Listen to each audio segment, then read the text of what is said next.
Let me describe someone you might know. They wake up at 5:30 not because they have to, but because it's in the system. They journal for 10 minutes, meditate for 15, move their body for 45. They eat protein within 30 minutes of waking because they read that it matters.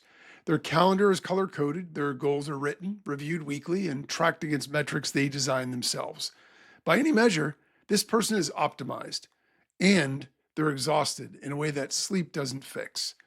Not burned out from too much work, burned out from too much optimization, tired of the monitoring, the adjusting, the constant low level awareness that the system could still be better, that they could still be better.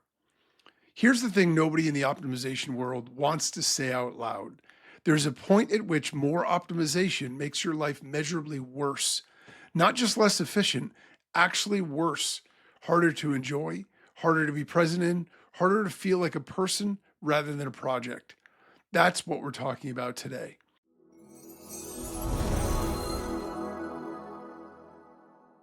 Welcome to Optimize. I'm Brett Ingram, and today's episode is called The Optimization Paradox: Why More Doesn't Mean Better. This show exists because I believe the dominant culture of self improvement has gotten something fundamentally wrong.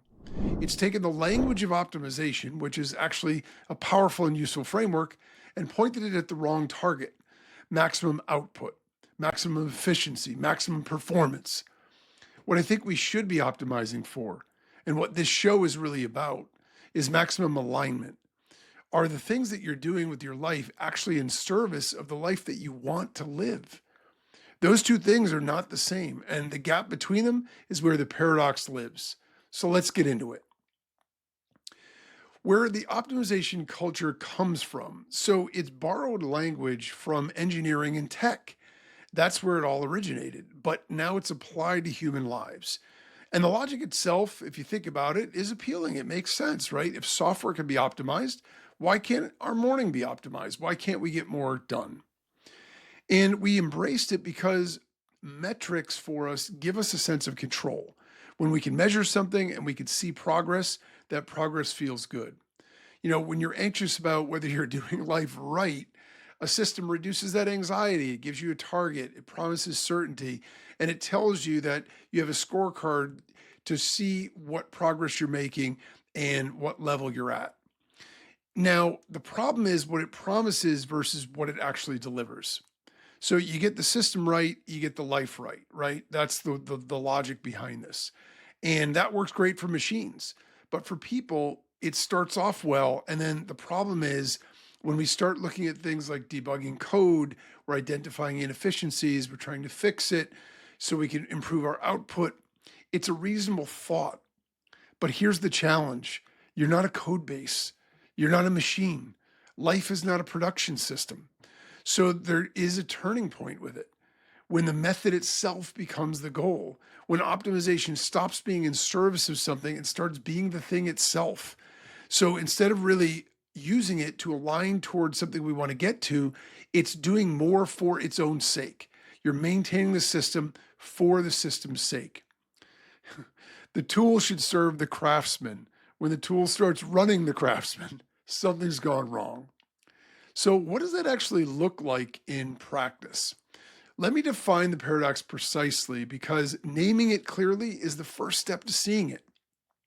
So, here's how I define the optimization paradox: it's the point at which the effort that you're putting into improving your life begins to consume more of what makes your life worth living than it produces. So, let me say that in another way. You're spending so much energy optimizing your sleep that you developed anxiety about your sleep. You're so focused on measuring your productivity that the measurement is now the biggest drain on your productivity. You built such a detailed system for managing your time that maintaining the system has become its own full time job. The tool ate the craftsman. This is not a productivity failure, it's not a willpower failure, it's a category error. Treating a whole human life as if it were a system to be debugged and being surprised when the human part breaks down. So there's a few different arenas involved in this. When we talk about health and body, we have the rise of health tracking, right? Calories, macros, sleep scores, HRV, step counts, VO2 max. Huge industry, all built around that, optimizing everything. When that helps, because it is useful data, right? So there are useful data points that we can use, things that we can do to improve our lives. It can help us build awareness of where our shortcomings and where our weaknesses are. And it can help us spot patterns. So it has genuine value in the right doses. And this is why it got to the level that it did. But here's when it backfires. When we get to orthorexia, performance anxiety, the person who can't enjoy a meal out because it's not in the plan, the person who won't go for a casual walk because it doesn't count. Everything is in service to some numerical value. So the tell for this is that your body has become a data set rather than a home that you live in. So the person who tracks sleep so obsessively, they lie awake at night worried about their sleep score. The system created the exact problem that it was meant to solve. Optimizing your body to the point where you're no longer in it is essentially the problem. The second area we see this show up is work and productivity. So the optimization of work, right? Time blocking, task batching, deep work protocols, inbox zero, GTD systems, Notion templates, productivity apps, all of it. Again, is there a use for it? Sure. It helps when we're genuinely want to reduce friction, improve our focus, and create clarity. So there's real value there. But when it backfires, it's because it goes too far. 90% of the time that we spend managing the system, and 10% of the time doing actual work. We're reading about productivity instead of doing the work. Analysis paralysis dressed up as optimization. The identity dimension is another place. When your productivity system becomes who you are. I'm someone who runs on a system. Any deviation starts to feel like a moral failure. So the deeper irony here is that many highly optimized people are being incredibly efficient at doing all the wrong things entirely. The system is now working you instead of you working the system. Third area this shows up is relationships. We're scheduling quality time, optimizing communication styles, reading books about being a better partner or parent, having systems for staying connected with friends. Again, is there genuine value in it? Absolutely. It helps when we need intentionality in our relationships. It's, genuinely valuable there. Showing up on purpose beats not showing up at all. But here's the problem, like everything else, when it goes overboard. It backfires the moment that intimacy becomes a performance metric. When you're so focused on being a good partner, parent, or friend that you stop actually being present with them. So, as an example, think about parents who research optimal parenting techniques so extensively that they're no longer just playing with their kids, they're adult auditing themselves while they do it. Problem. You can't optimize your way to genuine connection. Presence is not a system. So, all three of these arenas point to the same thing underneath. Let me talk about what's actually driving this. So, anxiety as the engine, right? Optimization is often not about excellence, it's about anxiety management. If I could just get the system right, then I'll finally feel okay. That's a very human thing to reach for, but you can't optimize your way out of an existential unease.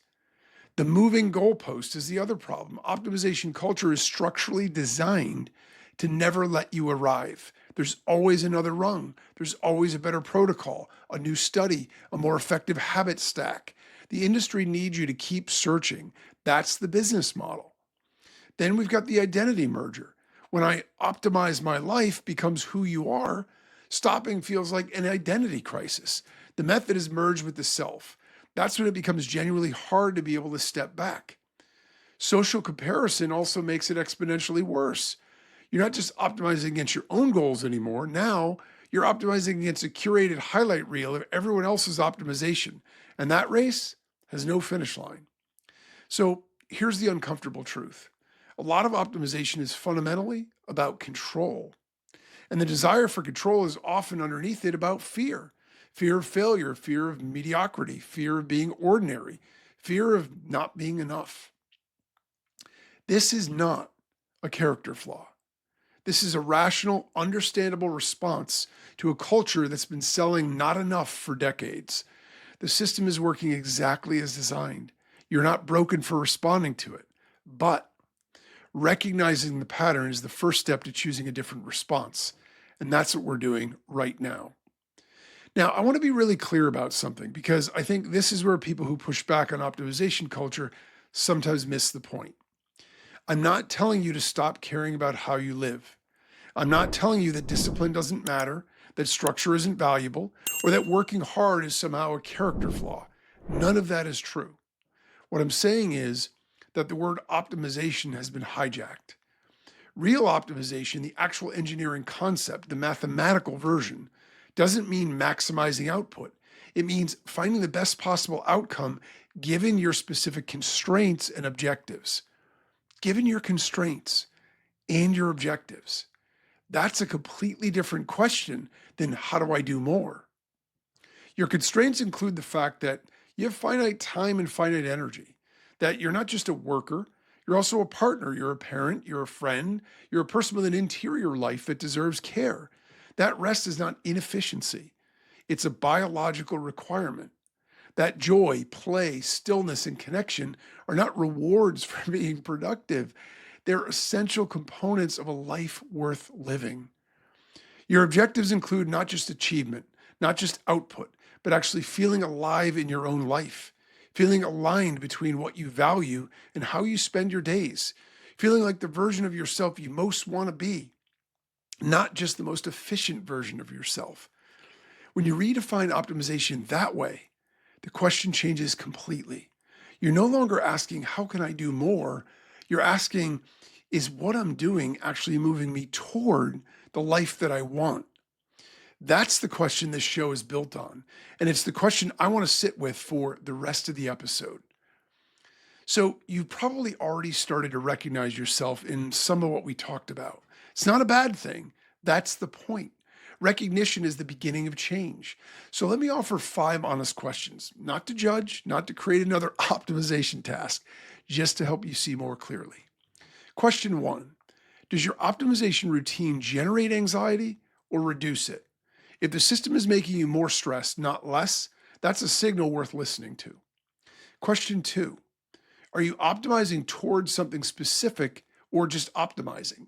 What is the actual end goal?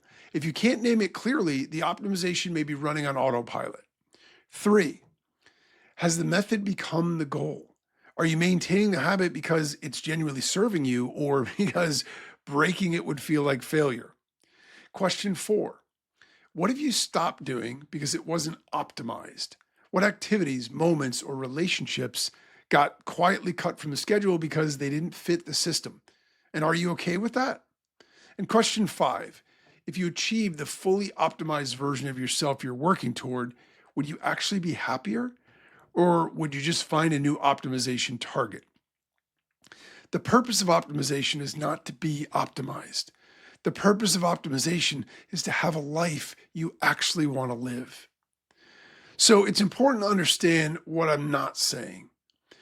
I'm not saying that the answer is to throw out all of your systems, quit your habits, and live beautiful chaos. That's not what this is. The counter move is not less ambition, it's better aimed ambition. 3 shifts in how you orient toward all of this. Shift 1, from metrics to meaning. Before you add anything to your optimization stack, ask yourself, does this serve my life or does it just measure it? Metrics are useful when they're tracking something that actually matters to you. They become noise when they're just adding to the dashboard.